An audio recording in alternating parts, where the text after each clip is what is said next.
বন্ধুরা এই ভিডিওতে আমি আপনাদের দেখাবো স্টুডেন্ট লাইফে ইনকাম করার মতো সবথেকে সহজ মাধ্যম এবং দারুণ একটি অ্যাপস যেটাকে আপনি চোখ বুজে বিশ্বাস করতে পারেন, কারণ এটি একমাত্র পুরো বিশ্বের মধ্যে বিশ্বাসযোগ্য বেটিং অ্যাপস OneXBet। চলুন আপনাদের দেখাই কিভাবে প্রফেশনাল একটি অ্যাকাউন্ট খুলবেন। প্রথমে আমরা দুইটি অপশন দেখতে পাবো, লগ ইন এবং রেজিস্ট্রেশন। এখান থেকে আমরা রেজিস্ট্রেশন অপশনে ক্লিক করব, তারপরে অনেকগুলো অপশন আসবে। এখান থেকে প্রথম অপশন অর্থাৎ ইন ওয়ান ক্লিক, এই অপশনে ক্লিক করে দেব। কান্ট্রিতে বাংলাদেশ, কারেন্সিতে বাংলাদেশি টাকা BDT থাকবে।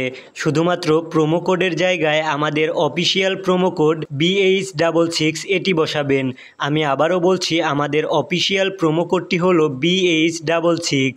মনে রাখবেন, আমাদের অফিসিয়াল প্রোমো কোডটি বসালে পাবেন অসংখ্য বোনাস এবং যে কোনো সময় বিকাশ, নগদ, রকেটের মাধ্যমে ডিপোজিট ও উইথড্র করতে পারবেন। আমাদের প্রোমো কোড বসানো হয়ে গেলে নিচের খালি ঘরটিতে টিক চিহ্ন দিন, তারপরে রেজিস্টার অপশনে ক্লিক করুন। বন্ধুরা এখন দেখতে পাচ্ছেন আমাদের একটি ইউজার নেম এবং পাসওয়ার্ড দেওয়া হয়েছে। এটি খুবই গুরুত্বপূর্ণ, তাই আমাদের যত্ন সহকারে রাখতে হবে। তারপরে নেক্সট অপশনে ক্লিক করে লগ ইন করব। এখন আমাদের অ্যাকাউন্টটি মোবাইল নাম্বার এবং NID দিয়ে ভেরিফিকেশন করে নিতে হবে। এজন্য নিচে থাকা মেনু অপশনে ক্লিক করুন, তারপরে ওপরে থাকা পার্সোনাল প্রোফাইল নামের এই অপশনে ক্লিক করুন। এখানে দেখতে পাচ্ছেন মোবাইল নাম্বার লিংক নামের একটি অপশন রয়েছে, আমরা এখানে ক্লিক করব। এখানে আমাদের নাম্বারটি বসিয়ে সেন্ড কোড অপশনে ক্লিক করে দেব। তারপর আমাদের সিমে একটি ভেরিফিকেশন কোড যাবে, কোডটি এখানে বসিয়ে অ্যাক্টিভ অপশনে ক্লিক করে দেব। বন্ধুরা দেখতে পাচ্ছেন আমাদের অ্যাকাউন্টে নাম্বারটি অ্যাক্টিভ হয়ে গেছে। এখন আমরা ন্যাশনাল NID কার্ড দিয়ে ভেরিফিকেশন করব। এর জন্য উপরে থাকা ইন্টার ডিটেলস অপশনে ক্লিক করে দেব। তারপরে আমাদের এমন একটি ফর্ম দেওয়া হবে, আমরা NID কার্ডের সাথে মিল রেখে সকল তথ্য পূরণ করব। প্রথমে আছে ফার্স্ট নেম, এখানে আমাদের নামের প্রথম অংশটি বসিয়ে দেব। তারপরে আছে সার নেম, এখানে আমরা নামের দ্বিতীয় অংশটি বসিয়ে দেব এবং মিডল নেমের জায়গায় পুরো নামটি বসিয়ে দেব। ডেট অফ বার্থ, এখানে আমরা ন্যাশনাল NID কার্ডে থাকা আমাদের জন্ম তারিখটি বসিয়ে দেব। প্লেস অফ বার্থ, এখানে আমাদের জন্মস্থানটি লিখে দেব। রিজিয়নে ক্লিক করে বিভাগটি সিলেক্ট করব। সিটিতে ক্লিক করে আমাদের শহরটি সিলেক্ট করব।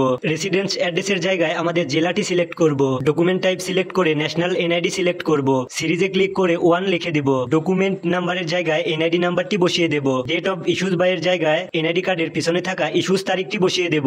ইস্যুড বাই এর জায়গায় বাংলাদেশ গভর্নমেন্ট লিখে দেব। সবকিছু ঠিক থাকলে নিচে থাকা টিক আইকনে ক্লিক করব। তারপরে আমাদের সামনে ভেরিফাইড সাকসেসফুল নামের একটি লেখা আসবে, এর মানে আমাদের অ্যাকাউন্টটি ভেরিফাইড সাকসেসফুল হয়েছে। এখন আমরা আমাদের অ্যাকাউন্টে টাকা ডিপোজিট করব। ডিপোজিট করার জন্য উপরে ডিপোজিট অপশনে ক্লিক করে দেব। এখন আমাদের সামনে অনেকগুলো মোবাইল ব্যাংকিং চলে আসবে। এখান থেকে বিকাশ, নগদ, রকেট এছাড়াও বিভিন্ন মোবাইল ব্যাংকিং এর মাধ্যমে টাকা ডিপোজিট করা যাবে। আমি আপনাদের দেখানোর জন্য নগদের মাধ্যমে টাকা ডিপোজিট করব, এজন্য আমি নগদ অপশনে ক্লিক করে দেব। তারপরে আমাদের সামনে এমন একটি ইন্টারফেস চলে আসবে, এখানে দেখতে পাচ্ছেন নগদ ওয়ালেট নাম্বার লেখা আছে। আমরা যত টাকা ডিপোজিট করতে চাই ঠিক তত টাকা নগদ ওয়ালেট নাম্বারে ক্যাশ আউট করতে হবে। ক্যাশ আউট করার পর আমাদের একটি ট্রানজ্যাকশন ID দেওয়া হবে, সেটি কপি করব।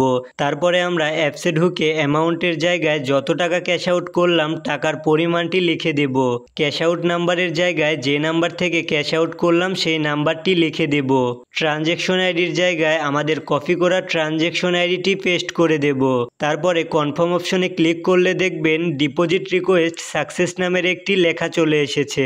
এরপরে অল্প কিছুক্ষণের মধ্যেই আমাদের অ্যাকাউন্টে টাকা ডিপোজিট হয়ে যাবে। এখন আপনারা এখান থেকে গেমস খেলে এবং বাজি ধরে ইনকাম করতে পারবেন। পুরো ভিডিওটি দেখার জন্য আপনাদের অসংখ্য ধন্যবাদ।